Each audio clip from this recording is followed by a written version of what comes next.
Last episode, Newton-Raphson nailed that root in just 4 steps.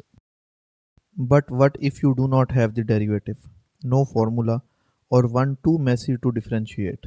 The secant method gets there too, in about 7 steps, and without using any derivative. How? That's what this episode is all about. Welcome back to Numerical Methods, episode 4. The secant method and its safe cousin, Regula Falsi. First, why do we need something new? Newton's update divides by derivative f prime of xn. That derivative is the price. Sometimes you simply cannot pay it. Maybe there's no clean formula to differentiate. Maybe f comes from an experiment or a simulation. And maybe the derivative is just expensive. So here's the idea. Don't compute the slope. Approximate it with the two most recent points you already have. The ratio is the slope of the line through them, the secant. No calculus required. Here's the whole idea in one picture. This is our curve and the root we are chasing is where it crosses 0. Call the true root x star. The secant method starts not with one guess but two, p0 and p1. Mark where each one meets the curve. Now draw the straight line through those 2 points. That line is the secant line. Follow it down to where it crosses the axis. That's your next guess, p2. Already closer to the root. Now just shuffle along. The newest 2 points make the next secant. Secant through p1 and p2 down to p3. Each secant is a straight line shortcut aimed at the root. Secant through p2 and p3 and we land essentially on the root. A handful of steps and not one derivative in sight. Let's turn that picture into a formula. Take the secant through the two most recent points, pn-1 and pn. Its slope isn't the derivative, it's just rise over run between the 2 points. Write the line through pn with that slope, then set y is equal to 0 and solve for x. Put the slope back in and you get the secant formula. That's the secant method. The Newton's formula with the derivative replaced by a slope you can actually compute. So here's the algorithm in full. Pick 2 guesses, step along the secant, shuffle and repeat. Pick the 2 starting guesses. In step 2 compute the next iterate with the secant formula. In step 3 shuffle the window forward. And in step 4 keep on doing that until the change is very tiny. That update line is the heart of the whole method. But notice the catch. The secant keeps no bracket around the root. Bisection always kept the root trapped between 2 signs. The secant gives that up. It only remembers 2 points, with no guarantee the root sits between them. We'll see exactly how that breaks and then meet Regula Falsi. It's the cousin of the secant that keeps the bracket. Let's run it for real on f of x is equal to x cube minus x minus 2. With initial guesses as p0 is equal to 1 and p1 is equal to 2. It is the same function bisection and Newton both chewed on for a fair fight. And notice there is no derivative anywhere. Here's the curve. We start with p0 is equal to 1 and p1 is equal to 2, straddling the root. Iteration number 1. The two heights are f of p0 is equal to minus 2 and f of p1 is equal to plus 4. Draw the secant through those 2 points. The secant update is p2 is equal to p1 minus f of p1 times the run over the rise. That's 2 minus 4 over 6. It's about 1.3333. The secant lands here at p2. Iteration number 2. Now the window slides.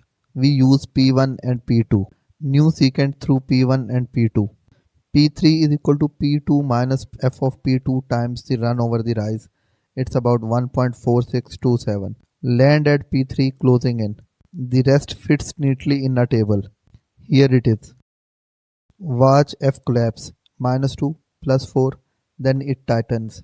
Minus 0.96 minus 0.33. Then 0.0586 minus 0.0027. And within 7 steps we are at 10 to the minus 8. Now the scoreboard. Bisection needed 20 steps. Newton reached this in 4, but it needed the derivative. The secant got there in 7, with no derivative at all. Here's the key insight, and it's a beautiful one. The secant method converges at the golden ratio.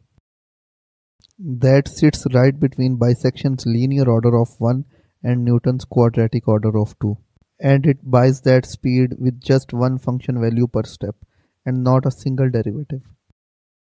Let's make golden ratio precise. The secant comes with its own convergence law.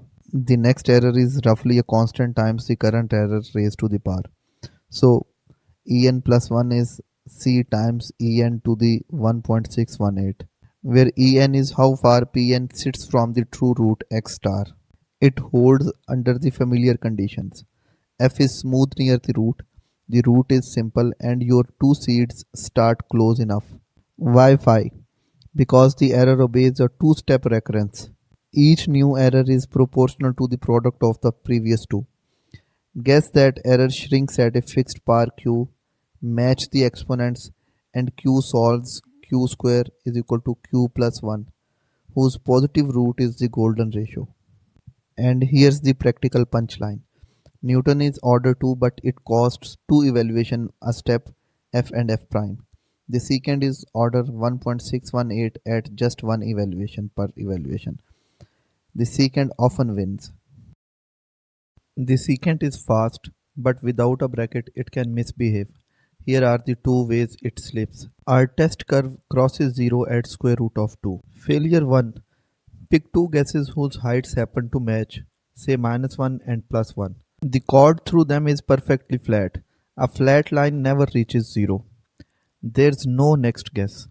In the formula, the denominator is f of p1 minus f of p0, and that's 0. The secant divides by 0. Failure 2 is subtler. Take minus 1 and 1.2. Almost flat, but not quite. The shallow chord shoots off to the right and crosses 0 way out at p2 equals 4. Nowhere near the root 1.41. Both failures share a cause. Nothing keeps the root trapped. The cure is to force the two guesses to straddle it, one above and one below. So here's the safe cousin, Regula Falsi, Latin for false position. Same chord idea with one rule added. The rule is your 2 points must straddle the root, opposite signs, so their product is negative. With the root boxed in, watch what happens. Same curve as before, the root is here. On the right, P1 equals 2, where F is positive. This endpoint is about to get stuck, so I'll paint it pink. On the left, P0 equals 1, where F is negative. Draw the chord to the frozen point. It crosses 0 at 1.33. F there is still negative, so the left foot jumps there and the right stays pinned. Again, chord to the same pinned point, and the left foot creeps to 1.46, and again 1.50. The root is always trapped between the moving foot and the frozen endpoint. It can never escape. Safe, but look at the cost. Here's the Regula Falsi against the plane secant. Same start. They march in lockstep through P3. 1.33, then 1.46, identical. Then they split. At P4, the secant overshoot past the root and races in. Regula Falsi stays below, inching up safely but slowly. So pick your trade-off. The secant is faster and needs no bracket, but can bolt. Regula Falsi can never lose the root but freezes one endpoint, so it crawls in at merely linear speed. Exercise number 1. Use the secant method to estimate the square root of 2. Take f of x is equal to x square minus 2. Start with p naught is equal to 1 and p1 is equal to 2, and compute p2, p3 and p4. Pause here and run the steps.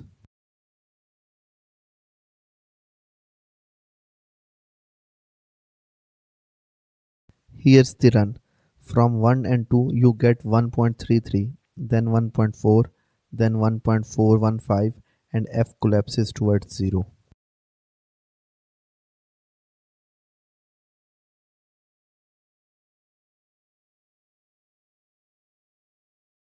P5 already matches the square root of 2 to 6 significant figures, and we never touched a derivative.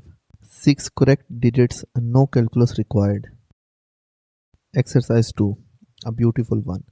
Show that as the 2 points slide together, the secant update turns into newtons. Pause and look at that fraction.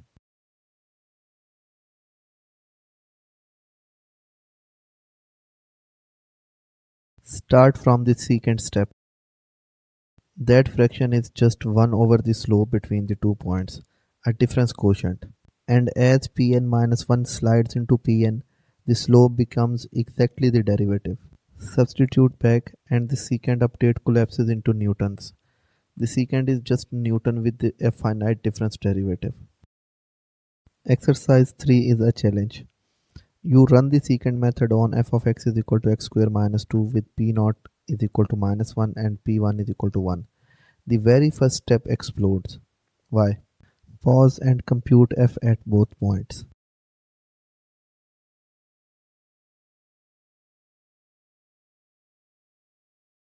F of minus 1 is minus 1. F of 1 is also minus 1. Equal heights, so the chord is flat. The denominator is 0. The slope is flat, so the formula divides by 0. That's failure mode 1. And that's the secant method and Regula Falsi. Thanks for watching. The secant draws a chord through 2 points, so no derivative needed, and converges at order 1.618, almost as fast as Newton. Regula Falsi keeps the root bracketed, so it's bulletproof, but only linear. Next episode is Muller's method. Instead of a straight chord, we fit a parabola through 3 points and can even chase complex roots. Like, subscribe, and tell me which method you trust the most.